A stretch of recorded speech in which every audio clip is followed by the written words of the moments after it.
Welcome to Expected Bets 4, your go-to podcast for all things hockey betting. I am Gretzky Betsky. We got Franco the Banker here.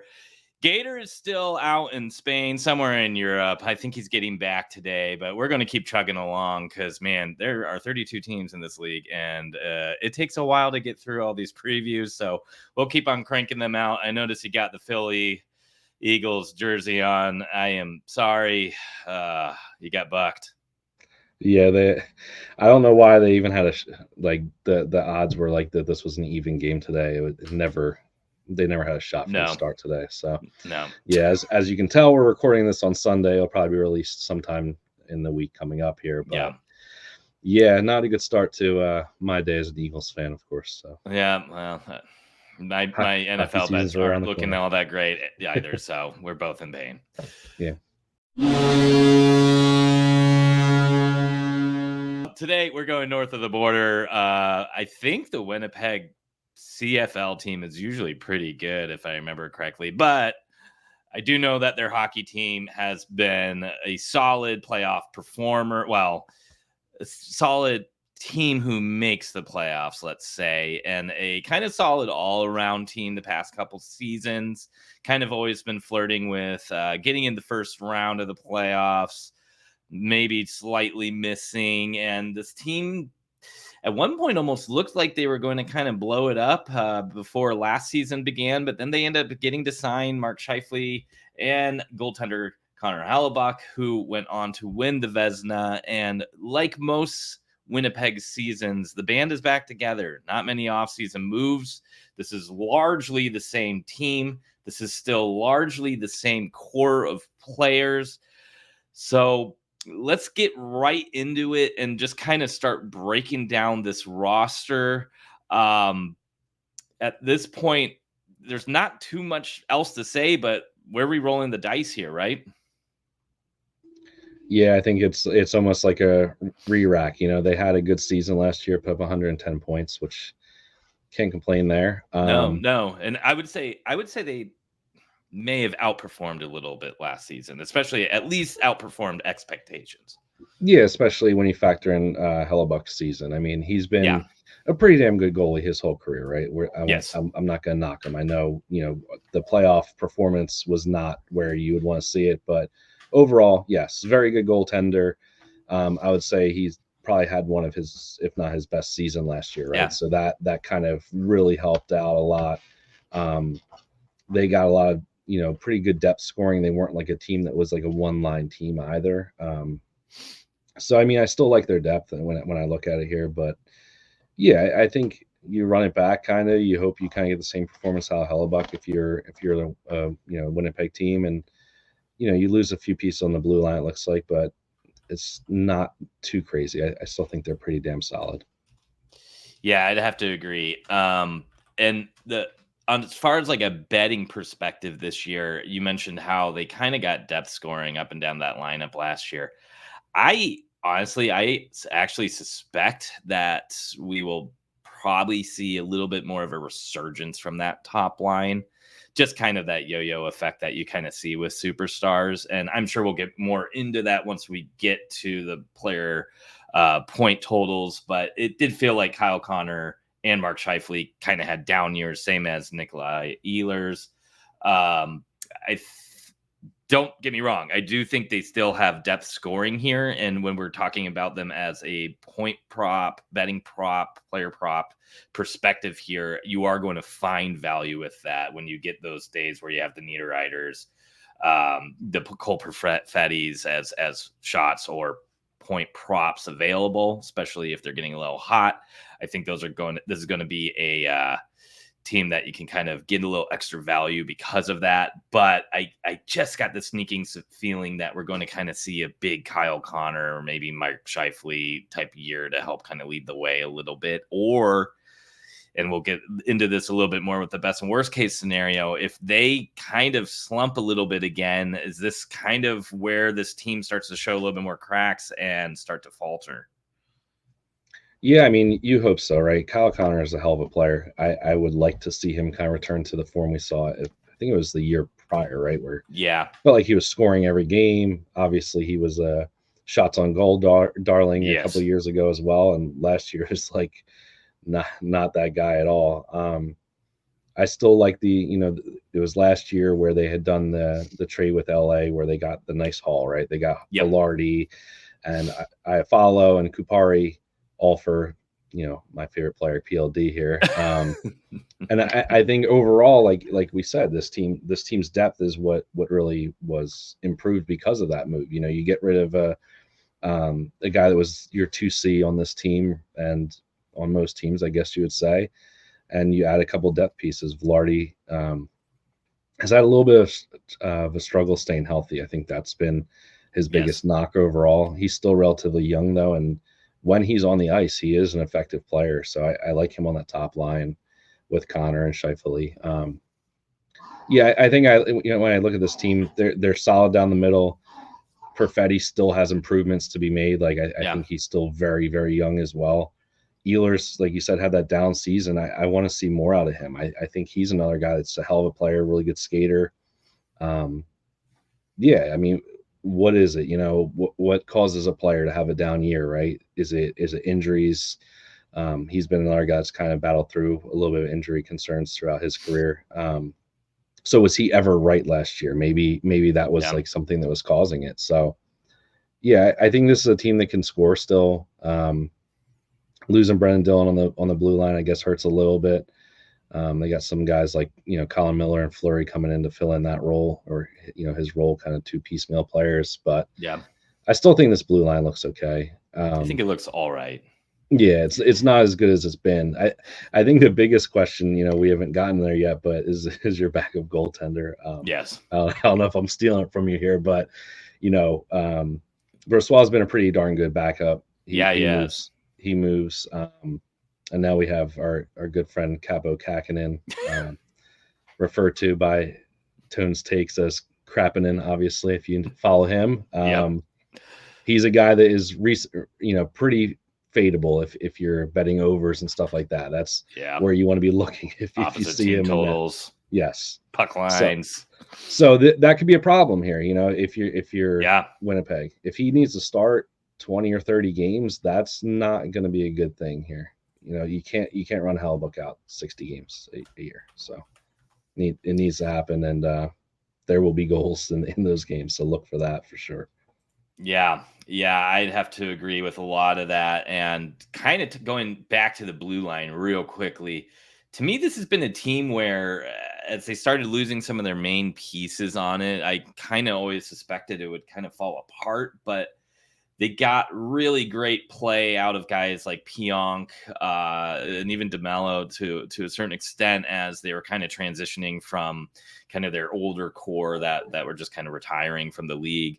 And it did kind of feel like everything went right last year for them. On top of the fantastic performance from Hellebuyck, you had great blue line, solid kind of shutdown type play styles from this blue line. And of course, the great backup Brossoit, who is now in Chicago, which is kind of an interesting mix there. But it worries me a little bit when I just kind of see this on paper. I'm worried about the ability to get the puck out quick enough from their own end. I get a little bit worried about if Hellebuyck kind of breaks down a little bit here and it's not the same caliber of play because of all of that, just kind of getting ran to the ground and the blue line just maybe not being as in tune with itself or doesn't have the same depth here. But this is usually a heavy team. They generally carry larger players who play big kind of rough games. They're hard to deal with. They're hard to stick in front of the net because you will get pushed out. You're hard to win board battles against. And I think ultimately all that kind of puts them in that kind of mushy middle of teams here. And I think, again, just kind of like the Winnipeg Jets typical offseason moves, we got a lot of the same. The band is back together. And because of that, I think this team is going to look pretty similar to last season. Maybe a step down as far as point totals go, but we'll definitely be kind of fighting for that playoff spot. So any other comments before we move into kind of the best and worst case scenarios about the team?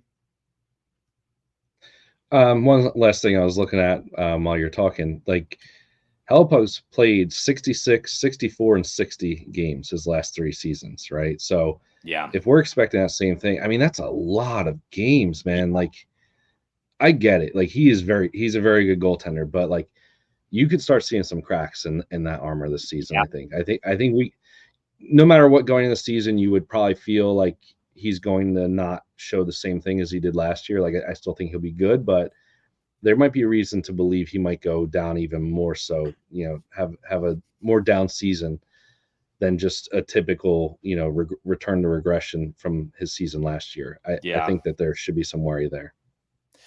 Yeah, I mean, I completely agree here. I think this is, we talk about goalies being voodoo, a lot of yo-yo type seasons with them. Not saying he's going to be a bad goalie by any means here, but I think it's going to be hard to get that exact type of repeat, and that's kind of why I think you need the big guns on this team, Kyle Connor and Mark Scheifele, to really kind of return to form and help support the scoring up and down. Because I think this could be a little bit more challenging, let's just say. Yeah, I agree. More goals needed, I think, than last year. Let's put it that way. Yep. Well, let's get right into the best and worst case scenarios. But before we do that, we want to take a moment to talk about one of our sponsors, BetterHelp. This episode of Expected Bets 4 is brought to you by BetterHelp. Have you ever stopped to think about something new you'd love to learn? As adults, we don't always make the time to learn we used to when we were kids. Kids are constantly exploring and growing, but somewhere along the way, life gets busy and we lose some of that curiosity. What's something you've been wanting to dive into? Maybe it's cooking, picking up a new language, or even figure out your golf game to finally beat your new friend. Just because we're older doesn't mean we have to stop growing. In fact, therapy can help you reconnect with that sense of wonder. It reminds you that your back-to-school moment can happen at any time. Therapy is not just for people who have gone through something major. It's for anyone looking to be the best version of themselves. Therapy can help you learn positive ways to cope with stress, set healthy boundaries, and tackle challenges with more confidence. It's really about giving yourself the tools to thrive and grow, no matter what stage of life you're in. If you're thinking of starting therapy, give BetterHelp a try. It's entirely online, designed to be convenient, flexible, and suited to your schedule. Just fill out a brief questionnaire and get matched with a licensed therapist and switch therapists anytime for no additional charge. Rediscover your curiosity with BetterHelp. Visit betterhelp.com/THPN today to get 10% off your first month. That's BetterHelp, HELP.com/THPN. Now back to the show. All right, let's get right into kind of that best and worst case scenario. I'm going to start off, and I'm going to be the negative Nancy here, right? I'm going to go with the worst case right now and kind of outline what that could be. So last season, Winnipeg were kind of dead in the middle for goals for per game, ranking 15th with about 3.16 average. That kind of put them in the same realm as teams like Arizona at the time. Pittsburgh wasn't too far apart.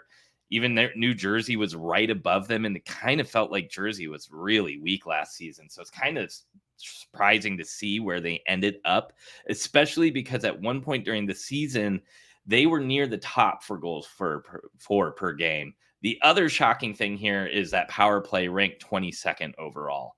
And this is, again, a power play that has Mark Scheifele, Kyle Connor on it, Nikolai Ehlers. We had Velarde on it at times, and then it's QB'd by Josh Morrissey. So to me, that power play needs to be better. The goals for, as we kind of talked about, needs to be better. Kyle Connor, actually, when I was looking at his stats, had 34 goals last season. The season before that, he had 31 goals. But in that 31 goal season, he had 80 points, where last year he only had 61 points. Now, he did only play 65 games. So maybe that's kind of where it felt like we didn't see him as much. Regardless, though, this offense needs to be better. If this offense cannot take a step up, starts to make me worried, because if the Hellebuck gets worn out, gosh, if he misses time and Krappinen is in, holy cow, watch out. I think this worst case scenario really starts to take kind of frame here, and we are looking at a team that misses the playoffs and potentially maybe even sell some pieces around the trade deadline. This is a team that, again, like 2 seasons ago, I think they were at the crossroads of if they wanted to rebuild or not, because they weren't sure if they were going to get Hellebuck and Mark Scheifele re-signed. And if they miss the playoffs, I imagine they'll retool a little bit and kind of go for it again, because they do have their core locked up. But I have a feeling they'll probably make some larger moves next offseason. So worst case scenario here, fighting for a playoff spot, but miss it. And may even sell a little bit of some of those pieces during the trade deadline to make some roster spots ready for open for your offseason to kind of make it a little bit more of a splash. Yeah, all right. I guess I'll take that best case then. Yeah. I do agree with you though. I mean, that worst case scenario could look pretty bad if things happen in that kind of way, especially with Hellebuck. So as far as best case goes, I mean, I'm thinking, like we kind of said, it needs to be the goal scoring and production needs to come up, right? Yeah. So I think Connor's been a guy that's, as much as we look at him for goal scoring and props like that, he's also been a pretty damn good facilitator in his career. 27 assists in 5 games last year. Yeah. Feels really low for the type of player he is. And I think that goes kind of to his line mates probably not finishing, right? Scheifele finishes 25 goals and Velarde with 22. Feels decent, but probably not enough for top line. So, yeah, I think best case scenario, you're looking at more production from that top line, probably top 2 lines really. Step up from Perfetti as well. And Hellebuck is the same. He has another great season. The defense in front of him plays good, and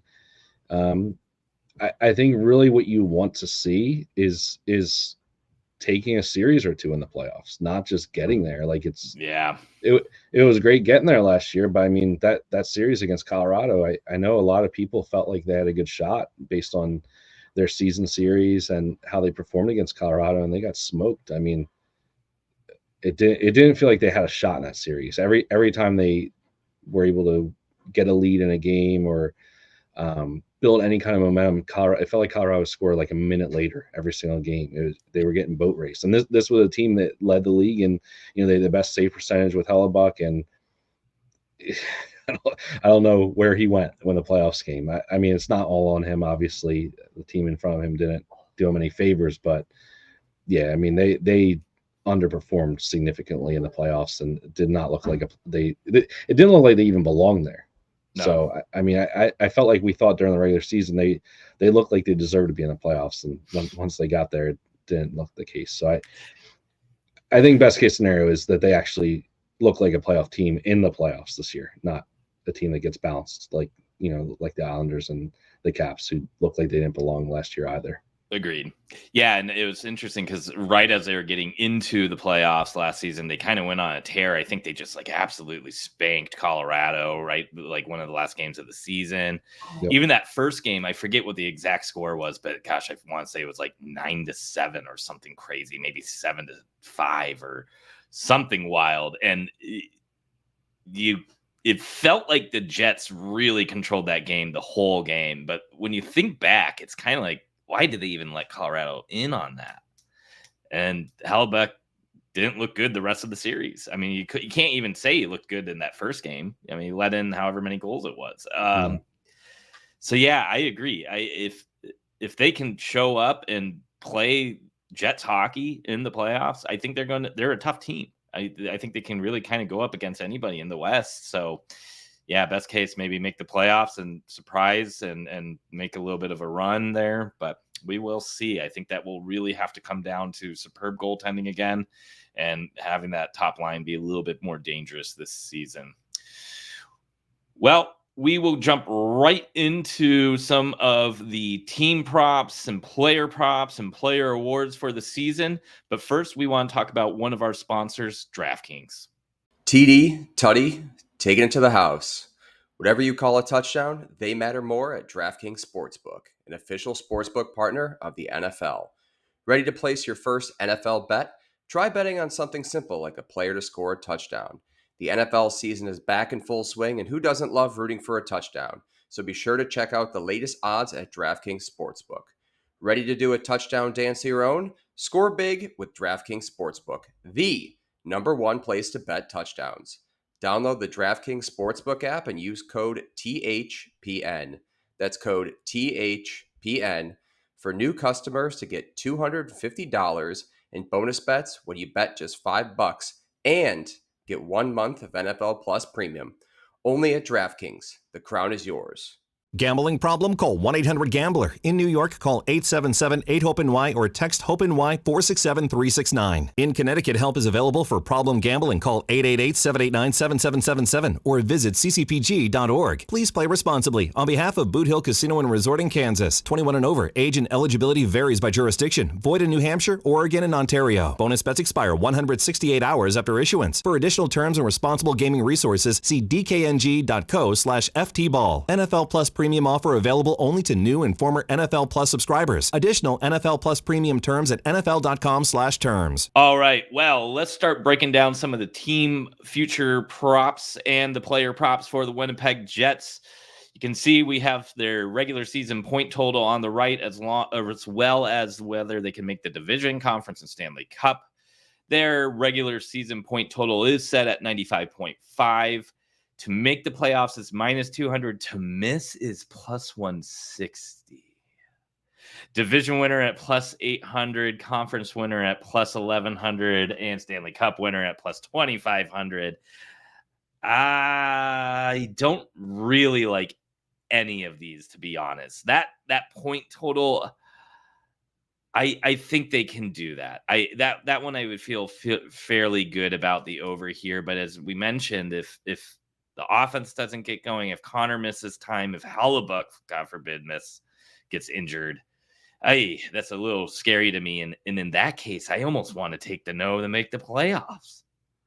Yeah, this feels like the split, right? The classic Yeah. split we talked about, where you take the over 95.5, right? Because that's better than your -200 to make the playoffs. If they get 96 points, they're probably making the playoffs, I would think. Yeah, I'd agree. And then you take the +160 for the no, and then you're kind of covered both ways, pretty much a split. I don't know, man. 95.5 feels really low. It does. Considering you're going to be throwing away 20 to 30 games with Kakinen. Yeah, I agree. It's a lot of games you're almost. I mean, not that you're going to lose every single one of them, but still, that's a lot of games you're just essentially leaving up to chance. Yep. Not ideal. Now, division winner actually is a little tempting here, because in the perfect storm where offense improves, Hellebuyck looks just as good as he always has. And maybe with that big, tough blue line in front of Kakinen, he plays a little bit better, right? Then you're really going against Colorado and Dallas here. Dallas looks pretty unstoppable. It's going to take many injuries for Dallas to really feel like a team that's going to slide, in my opinion. Colorado, on the other hand, if they don't get great goaltending, if McKinnon is injured for any part of the season, really, I mean, if Makar is injured for any part of the season or kind of is still dealing with a nagging injury, that team seems easier for the Jets to jump. And then it's really maybe they're battling out 1-1 against Dallas. I don't love it. But at +800, if you're really looking for some long shot sprinkles to get a little spicy, stranger things have happened. And I mean, again, this team has one of the best goaltenders. They arguably have the best goaltender in the West. I guess you can make maybe the argument for Demko, maybe Ottinger, but I don't think either of those players have the same caliber as Hellebuyck here. So if you really want to take kind of a long shot sprinkle, division winner at +800 doesn't feel too bad, just because outside of Dallas, I think this division is kind of open. Yeah, I mean, and I look at the division in general, like, we're talking about them missing the playoffs. I feel like you're hard pressed here, right?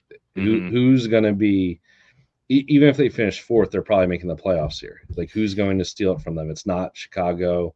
St. Louis, I don't think so. Minnesota, we talked about already, kind of being a team that's just not quite there. I mean, maybe Minnesota. Yeah. And then you got Utah. Like, I don't know. I mean, we're going to talk about Utah soon, but it's tough. That's tough. Like, when you just think about like the 82 game season, like there's upside on some of these teams, but I don't know if they have the longevity to kind of pull ahead of this team as much as we want to say there's a shot that they can miss. It feels kind of off a little bit.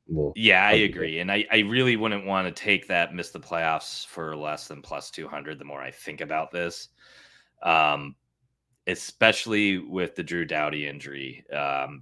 I think if you were having a fully healthy LA team with Utah nipping at your heels, then maybe Winnipeg is the one who misses, Utah gets in, and LA gets in. But now with Doughty potentially missing months, that makes me a little bit more worried about the Kings. I'm sure once we talk about them, we'll kind of feel it out a little bit more here. But that kind of makes me think the door is much more open for Jets and maybe Utah if Central sends 5 rather than Utah and LA going above the Jets. But yeah, because we're talking about like who coming in as the 4th seed. If LA isn't making it, like who's the 4 in the Pacific? Like maybe Seattle. I'm talking, yeah, I mean Seattle. Maybe the Ducks surprise, but I think Gibson's hurt, so Calgary. I mean, like no, they've fallen from so far from, I mean, like it seemed like these were going to be, at least Calgary felt like a team that was going to kind of be like a perennial playoff team the way they were built like a couple years ago. And now it's just like fell off a cliff kind of. So yeah, I mean, I could see this being kind of a little funky now. The West is kind of, the West bottom feels a lot more open than it has in the last couple of years. But yeah, and again, Minnesota, I guess will probably be there pushing there too. But yeah, I would need it to be about plus 200 for me to bite on that. No division winner, I do think you can definitely find some value there. Maybe if they start slow, but again, if they start slow, I don't think they're going to get it. But all right, let's talk about some of the player props, the season long player props here. For points, we have Morrissey set at 68.5, Ehlers at 57.5, Connor at 78.5, Scheifele at 70.5. And then for player goals, the only 2 that we are getting available to us is Connor at 35.5 and Scheifele at 26.5. Any of these really stand out to you? I think there's some value on Connor points at 78.5. And honestly, Scheifele probably. Yeah, they kind of go hand in hand. Yeah, I think again, it's what you believe this team needs really going forward, especially this season. I think you need a bigger season from the big dogs, and those are the 2. Morrissey point is kind of a little scary there at 60.5. You're talking point per game. We talked about beforehand, but it feels like Morrissey is always a guy that kind of goes silent for long stretches in the season. Whereas like it feels like he should be a guy that can put up a point per game. Like he should be up in that caliber of like that top 10 defenders in the league that can just, they produce on the power play. They just always seem to be on the score sheet. He's just not quite there. So 60.5 seems really high for him. I think the 2 I'd be looking at would be Connor and Scheifele. And I think in general, Connor goal 35.5 doesn't seem that bad. But I feel like I would just rather grab him like game to game because he's a guy like you're getting at least like in a worst case plus 120, plus 130 ish, and in worse matchups he's like close to that 150, 160 range. So again, better value like game to game than laying a future on a guy that scored 36 goals in the season. Yeah, and you may want to look at books that give you that alt goal. I need to double check this. I think DraftKings does actually. Yeah, they do. That is an option to maybe pull up to 40 because he has done that before. If you think this offense can really get going, you could nab him at an elevated level. And let me see where he is at. He's at plus 300 for 40 goals, which I like that a lot better. Yeah, me too. I think that I would be willing to just go straight there. And that's probably my favorite season long player prop here. Let's go to the awards. Really only couple that we circled here. Kyle Connor for the Rocket Richard, which is plus 5,000. Morrissey for the Norris at plus 4,000. Hellebuck for the Vezina at plus 800. I don't really like any of these in the capacity where I'm willing to lay any sort of units on it. Hellebuck just won. Goalies kind of have that yo-yo up and down. He's been worked hard over the past couple seasons. Connor, while a very good goal scorer, one of the top in the leagues, and is extremely consistent with it, doesn't really seem to be able to get to that second level of goal scoring ability where you're really the top 5 of the league. At plus 5,000, the value's there, but I guess I would wish that I'd seen some new playmaking players come into this lineup. Maybe a healthy Verardi for the whole season will help, but I don't know if it's enough for him to get into the high 50s, mid 60s goal territory. Yeah, especially because Velarde's more of a scorer, it feels like, than an assister, like a playmaker, I guess. So that kind of worries me. I mean, the value's there. You would almost have to root for like a downturn in goals across the league, like for him to be towards the top. I think not. Well, last year felt like I mean, we'll see what happens this year, but last year felt like an outlier. I think I hope not, because it's more fun seeing goals, obviously, right? As fans of sports in general. So, but we'll see. I mean, I have a feeling we're going to see a little bit less across the league, but not enough to make him viable to, if he's scoring 40, even 45, I don't think he's going to be tops in the league. And that's a problem. Yeah. If I'm taking more of a long shot for that award, I'd rather do someone like Bedard at plus 2,000. Or I'm sorry, plus 4,000. Forsberg's plus 2,500. Even McKinnon or Rantanen at plus 2,000 and 3,000 respectively just feels a little bit better. Yeah. But plus 300 for Kyle Connor, 40 goals looks great. That may be my favorite prop that we dug up today. Otherwise, this is a team that's still kind of the same old Jets, just kind of chugging along, trying to get off the tarmac here and really taking flight. But I think a lot needs to go right for them to really make a big flight this season. Yeah, I agree. I think they look like a playoff team at this point, right? Like we kind of looked at the other teams that are going to be fighting for that wild card or bottom type of spot in the playoffs, and I think that they're still a class above the majority of them. Obviously, you never know what's going to happen with injuries or some kind of crazy jump in a younger player on these other teams. But right now, right here, I think they're still a playoff team. And what are we going to get in the playoffs from Hellebuck? I think is like the main thing that I'm worried about. Like, cool, you're in the playoffs, but if your goalie can't make saves and you're getting boat raced every game, that's not ever going to feel good. I mean, they just signed him to, it was like an 8-year contract, right? Last year. It was. So, I mean, that's a long time, man, that he's going to be locked down there. And, you could see some shifting of the guard over the next couple of years. 8 years is a long time. So like 3-4 years from now, you're going to see some pieces moving in and out. Maybe they retool and make another push in the playoffs. If Hellebuck's not a playoff goaltender, which he has not shown to be one yet, that is not a good thing, man. Like, no. So we'll see. You would almost rather see a downturn in the regular season from him and more quality in the playoffs. That I think you would take that if you're a Jets fan. So yes, I would agree. Yeah. Similar team. I think they're still good, and we'll see what happens this year. But I'll likely be betting Velarde props again this year. I tend to find value with him, and maybe we'll get a return to form for Connor and a shot on goal prop. That would be kind of fun to see. I think that'd be cool. Yep. Yeah, I agree.